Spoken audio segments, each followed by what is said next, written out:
नमस्कार। मैं केशव राय विश्व हिंदी अकादमी मुंबई का अध्यक्ष। विश्व हिंदी अकादमी 3 दिवसीय कार्यक्रम यानी कि मुंबई अंतर्राष्ट्रीय हिंदी लिस्ट फेस्ट 8, 9, 10 जनवरी को मुंबई में आयोजित कर रही है, जैसा कि पिछले वर्ष में किया था और बहुत ही कार्यक्रम सफल रहा था। देश विदेश के साहित्यकार, पत्रकार, लेखक, हिंदी सेवी, बुद्धिजीवी सभी ने भाग लिया था और लगभग 50 सत्र हुए थे। इस बार भी सभी को आमंत्रित किया और सभी आएंगे। आज हम एक ऐसे विषय पर बात कर रहे हैं जो कि वो बहुत ज़रूरी है। जो पुस्तक मेले लगते हैं और प्रकाशकों की भूमिका आज क्या है और ऑनलाइन पुस्तकों की बिक्री। तो हमारे बीच हैं हर्षवर्धन लाड, लाहौर पब्लिक हाउस के संचालक। नमस्कार लाड साहब। नमस्कार। सभी साहित्य प्रेमियों को भी मेरी तरफ से नमस्कार और अभिवादन। सर, आप कई वर्षों से पुस्तक मेले में जाते हैं, उसको अटेंड करते हैं और आप स्वयं भी पुस्तकों का एक मेला लगाते हैं इंदौर में। तो आज पुस्तक मेलों की सार्थकता कितनी रही है? पुस्तक मेलों की सार्थकता तो बनी हुई है, लेकिन पुस्तक मेलों का लगना अब बहुत कम हो गया है।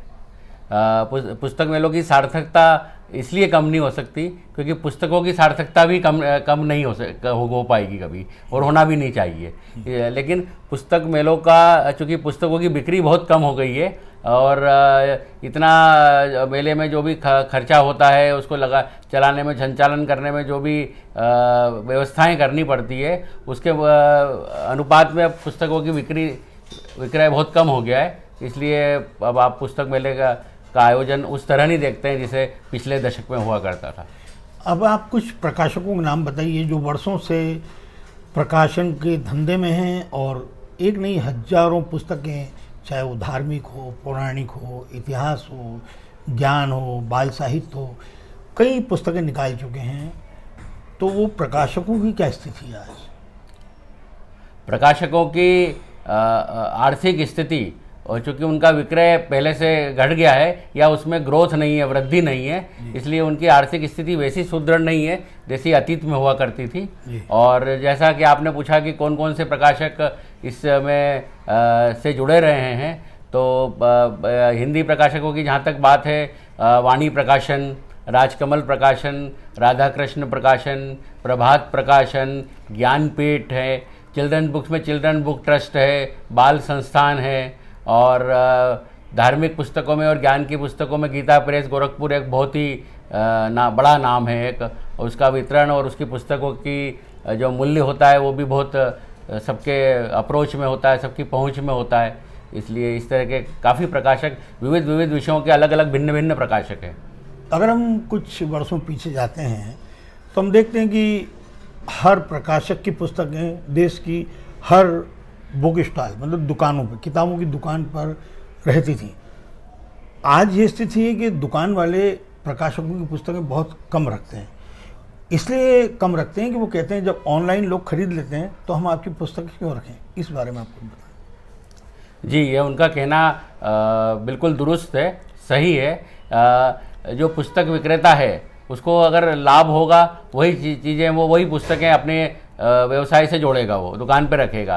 क्योंकि पुस्तकों की साक्षात बिक्री जो है वो अब पहले की तुलना में कम हो गई है। पुस्तकों के पाठकों की संख्या भी उस हिसाब से नहीं बढ़ रही है जो पहले थी। और फिर ये जो ऑनलाइन का आधुनिक प्रणाली और आधुनिक व्यवस्था आई है, ये इतनी सहज और इतनी अच्छी है कि जो पाठक पढ़ना चाहते हैं उनको तुरंत पुस्तक चाहिए और वो ऑनलाइन मंगा लेते हैं। तो अगर इलाहाबाद की पुस्तक है वो उन तक पहुंच जाती है, पटना की पुस्तकें उन तक पहुंच जाती है, किसी छोटे शहर का प्रकाशन है तो उन तक पहुंच जाता है।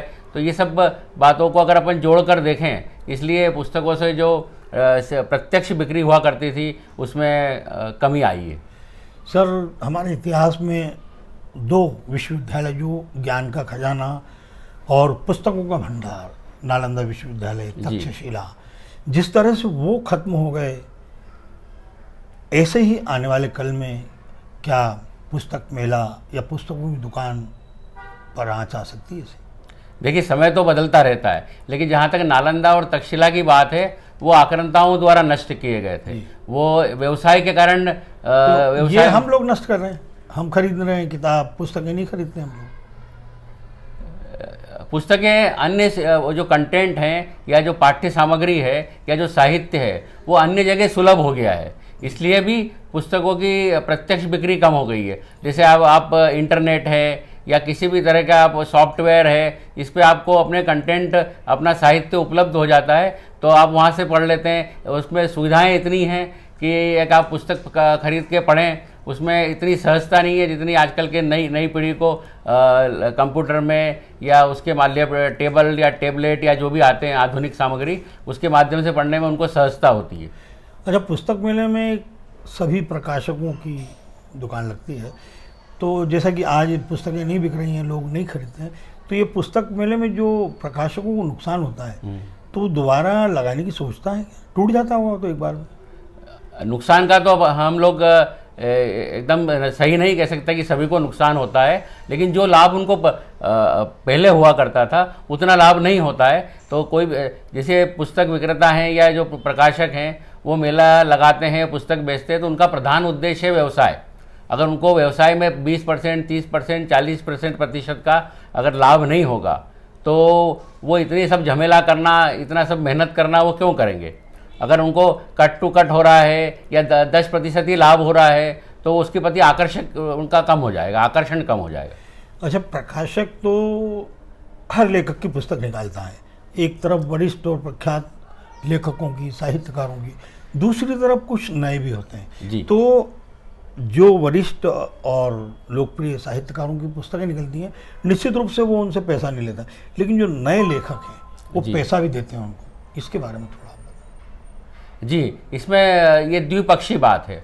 इसमें प्रकाशक का पक्ष ये है कि अगर वो नए लेखक की किताब प्रकाशित करता है, अगर वो 200 प्रति करता है, 250 प्रति करता है, तो उसके 40,000, 50,000, 60,000 रुपये का निवेश हो जाता है। और अगर वो नहीं बिकती है तो उसके सीधे उसकी हानि होती है ना। तो इस वजह से वो अपने कम से कम लागत निकालने के लिए लेखकों से ले लेता है, और लेखक के लिए ये फ़ायदा हो जाता है कि उसने अपना निवेश किया है तो कम से कम उसकी पुस्तक जो है वो प्रकाशित हो गई है तो वो अन्य कई लोगों तक पहुंच सकेगी। तो ये दोनों के अपने अपने फ़ायदे, लाभ और हानि हैं, तो इसको इस दृष्टि से भी देखना चाहिए। अपन प्रकाशकों को पूरा दोष नहीं दे सकते। अच्छा, आज हम देखते हैं कि लोगों के घरों में पुस्तकें रखने की जगह कम है जी। वो लेखक तो चाहता है, या पाठक जो अच्छा है वो चाहता है कि मैं सारी पुस्तकें संग्रहित करके रखूं, लेकिन उनकी पत्नी और जो बच्चे हैं वो कहते हैं अटाले में भेज दो, और कई लोगों ने रद्दियों में हजारों पुस्तकें भेज भी दी। दूसरे लोगों ने, कई लोगों ने संग्रहालय में, जैसे मधु सप्रे संग्रहालय, वहाँ भेज दी, और भी संग्रहालय में। तो ये जो घरों में जो पुस्तकों को रखने का है ये सिलसिला आगे जारी रहेगा कि नहीं रहेगा? जारी तो रहेगा, जारी बिल्कुल रहेगा, लेकिन वो उसका प्रतिशत कम हो जाएगा। जैसे हम मान लें कि पहले 100 घर में से 80 घरों में पुस्तकों का संग्रह होता था, तो अब वो 80 की जगह 20 घरों में होगा। अच्छा, जैसे घर की बात हो गई, कुछ लोग ऐसे भी हमारे दोस्त हैं जिन्होंने अलग से कमरा बनवाया पुस्तक रखने के। इसी प्रकार से प्रकाशक पुस्तकें निकालता है तो बाद में कई लेखकों को निकालता है, तो उसको जो गोडाउन में सारी पुस्तकें रखना होती है उसके लिए जगह की व्यवस्था अलग से करना होती है।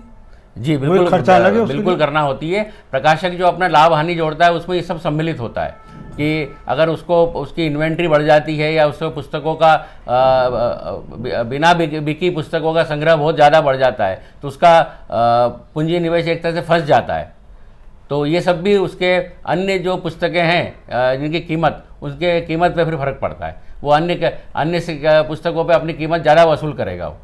अच्छा, जैसे लाइब्रेरियाँ ख़त्म हो गई हैं तो सरकार इस बारे में सोचती क्यों नहीं है कि पुस्तक मेले में आर्थिक पूरा सहयोग दे और पुस्तकों की दुकानों पर सहयोग दे? इस तरह से सरकार क्या सोचती है, क्या योगदान है इसका? मेरा ये मानना है कि सरकार और प्रजा एक ही है। प्रजा जिस तरह का माहौल चाहेगी, जिस तरह की रुचि चाहेगी, सरकार भी उस तरह से ही उन्मुख होगी। जब सरकार ने देखा कि इसके पढ़ने वाले ही नहीं है और हम अगर इसमें 10 करोड़ रुपए का कोई अनुदान देते हैं और उसका कोई लाभ नहीं मिलता है, ये नहीं मिलता है, तो वह पाठकों की तरफ से मांग उठेगी, प्रजा की तरफ से मांग उठेगी, तो सरकार निश्चित रूप से इस तरफ ध्यान देगी।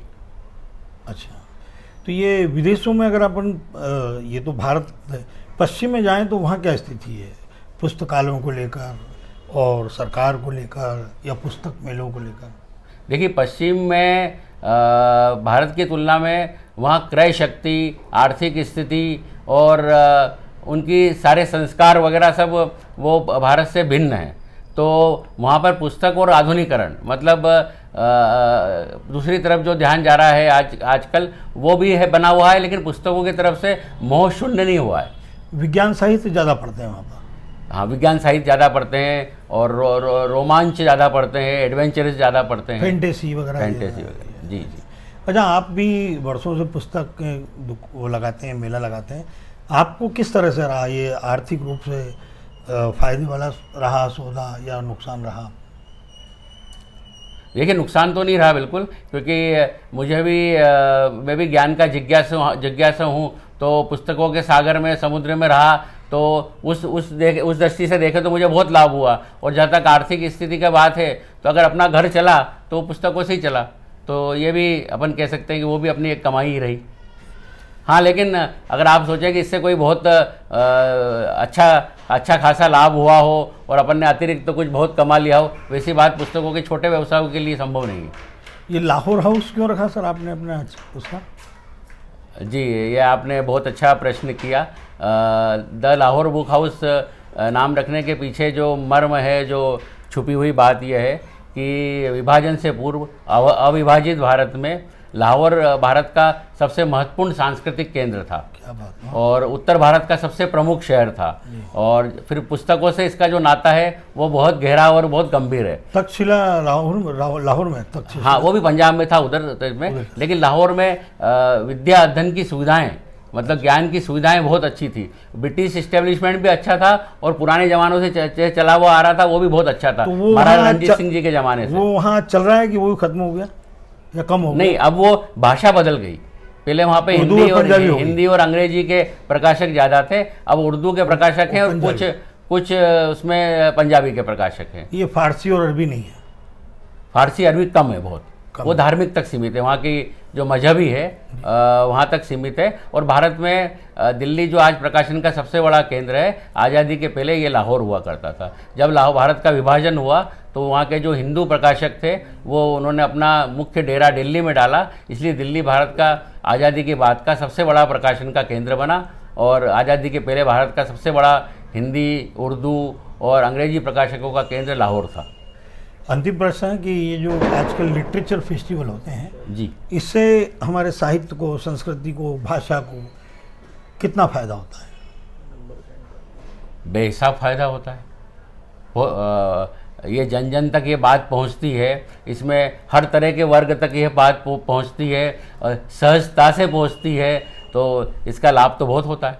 इसमें तो कोई निसंदेह बात है। तो ये तो आयोजन प्रति वर्ष क्या, 2 साल में क्या, मेरे ख्याल से हर 3 महीने 6 महीने में होना चाहिए।